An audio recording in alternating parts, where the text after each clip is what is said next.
Welcome to r/Reddit Revenge. This is a story of someone getting back at someone with revenge after being wronged. And today we have 3 great stories, so subscribe, hit the like button, and let's begin. The first story. When a teacher falsely accused a school bus driver of being a danger to students, she turned the tables by exposing the lies and making the accuser uncomfortable in public. The second story. Denied the option to work from home due to a health condition.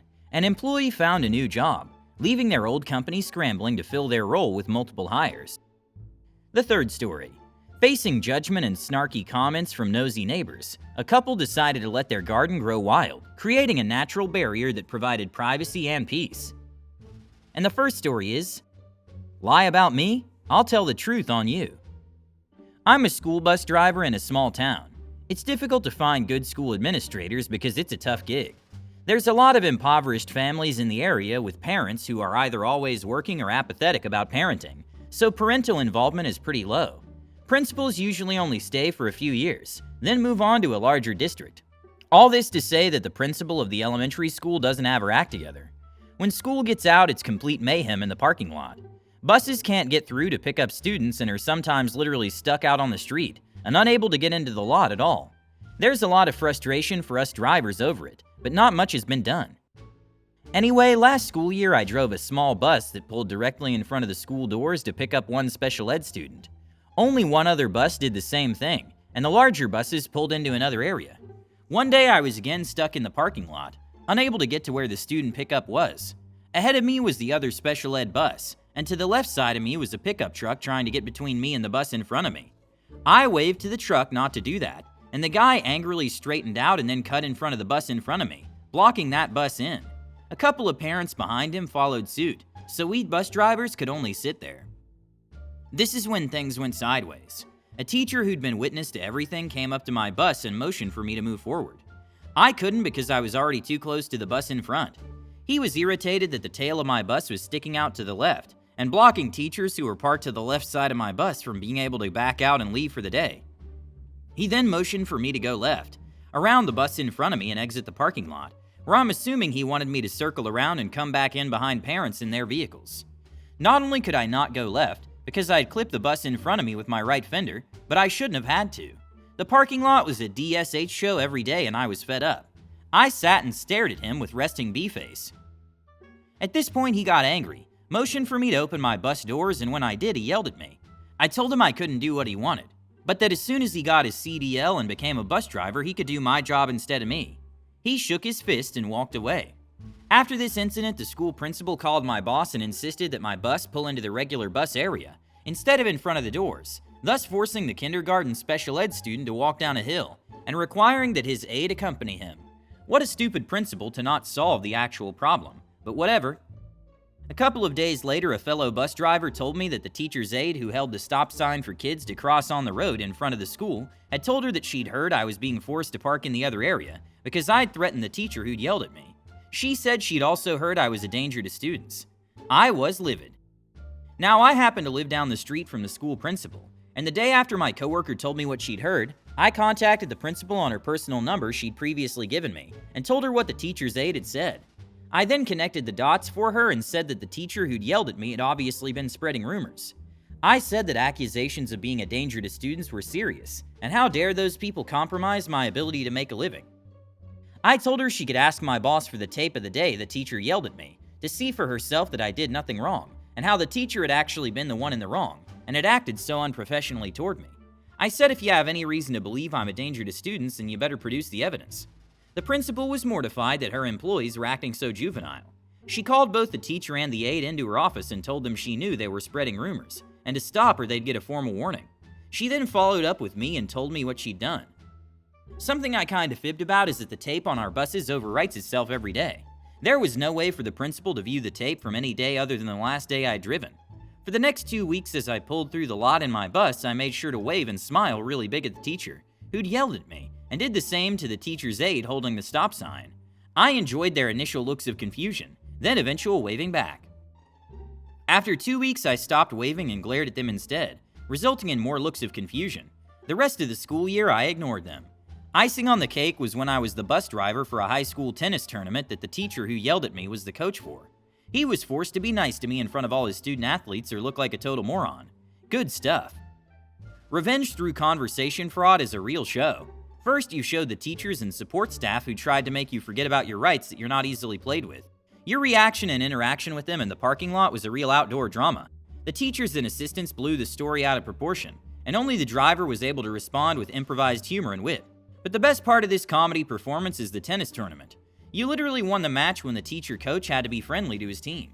It seems you've won the battle and shown the teachers who really drives the bus in this story. Perhaps it's your turn to get them on board and teach them how to drive a school bus. Let this incident remind us all that even in a small town, a big show can unfold around a bus. The next story is, no WFH? Find 4 people to do my job. This story comes from my previous job about 5 years ago. So I have to preface this with the fact that I have a health condition that pops up on an unpredictable but occasional basis. It means that I'm not able to drive, but can still usually work fine from home. I was working as an engineer, not in my field, but in a sort of general management position. When I got the job, it has originally started as very self-contained, and I was the only staff member in a very small but necessary area. No one told me when I started that there would be out-of-hours work at home, but my manager and I came to a basic agreement that I'd do the occasional out-of-hours work, and they'd let me work from home when my health required it. Skip forward a couple of years, and while the company was never great to work for, I had pretty much been left alone. My fellow colleagues, on the other hand, had it rough. New management had come in, decided that they didn't need local people to do the work, and fired most of them, despite the fact that most of management was FIFO for some reason. And so our fly and HR rep decided that I was no longer allowed to work from home, due to the liability if I fell over and broke my leg at home. I told him that I would no longer be able to do the out-of-hours work either, and he simply said I'd have to come into the office to do it. So I went job hunting. A mate of mine reached out with a job in my field and I got it. I gave my 2 weeks notice over Christmas. So instead of having 2 weeks to train my replacement, I had 1 due to the Christmas shutdown, and there was nobody left in the business who knew what I did. I'd been on such a rotating suite of managers that barely knew I existed, and my current manager was leaving the same time I was. Oh, and did I mention that I'd been taking on extra duties for my initial job? This being the kind of company that just heaps stuff on people, I'd ended up with additional work from other areas. I didn't train anyone in this, as they didn't provide anyone for me to train. This was a very common phenomenon in this business, not bothering with handover. I happily jaunted off to my new job, which I'm still in and love, but I have friends still with the company, and so I kept up on the gossip. My replacement couldn't keep up with my original job, and kept texting me for about a year for advice on how to do it. They ended up employing 3 other people to deal with it, plus all the other tasks I'd acquired. Management is always trying to find people to get rid of so that they can get their bonuses. That sure did backfire. I think they underestimated your unique capability and indispensability. Now they have a superhero team to handle the tasks you used to do alone.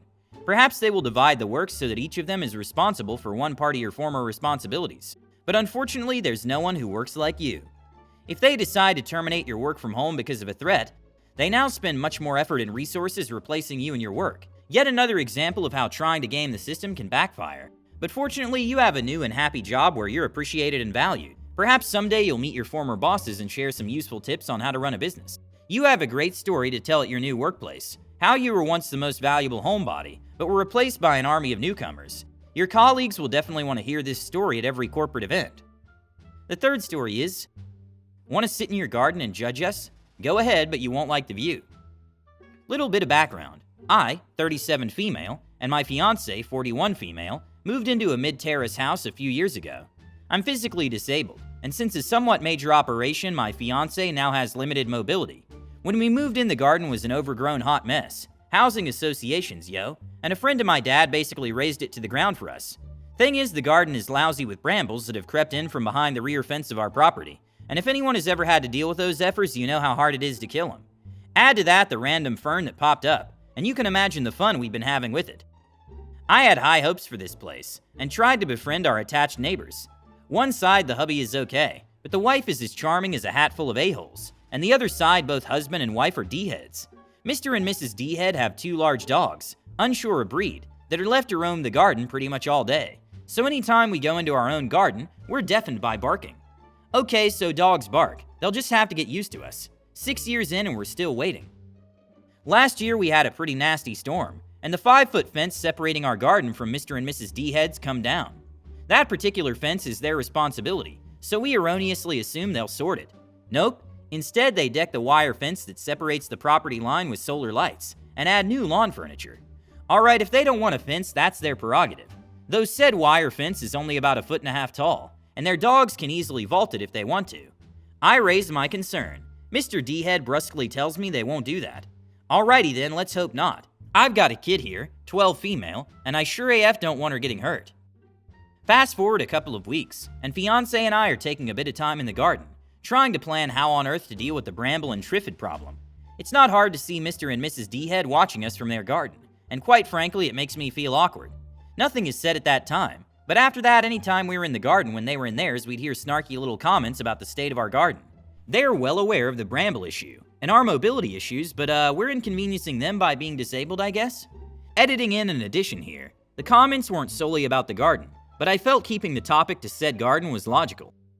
We did discuss going full nuclear on the brambles with heavy-duty weed killer, but Mrs. Charming is a hatful of a-holes laid into us because she and hubby have 3 semi-feral cats that pretty much live outside. Don't get me wrong, I love cats. We have 4, so I wouldn't want any harm to come to them, but really you're complaining about our brambles. What do you want us to do? Anyway, we had planned on putting aside some money to get a pro in to try and tame the garden, but after the constant snark from Mr. and Mrs. D-Head, we decided to be petty and leave it to run wild. Apart from the brambles, I think it looks lovely, like a little slice of untamed nature. We got dirtier and dirtier looks from Mr. and Mrs. D-Head, until all of a sudden a new fence is up. Yay, now I don't have to suffer from their comments or their apparent need to wear as little as possible outside. Yes, it's their garden, but again, 12-year-old daughter. No more spying from them, or genuine fear about the dogs from us. We can enjoy our little wild garden while still trying to figure out how to kill a load of brambles without using any kind of weed killer. Editing to add, I don't mean to come across as body shaming, I just couldn't think of a better way to explain why I felt so uncomfortable trying to relax in my own garden, whilst they hopped in and out of their hot tub and sunbathed right near the fence. As true ecologists and nature lovers, you've decided to create your own wild jungle in your own garden. These brambles and the mysterious fern are just your exotic plants that will make any botanical garden envious. Instead of judgmental comments, they could invite you to a meeting. The owners of the brambles and ferns could become invaluable consultants for their garden. But of course, building a new fence is a good way too. I hope you love these stories. Subscribe, hit the like button, and turn on notifications. Thank you for watching and have a good day.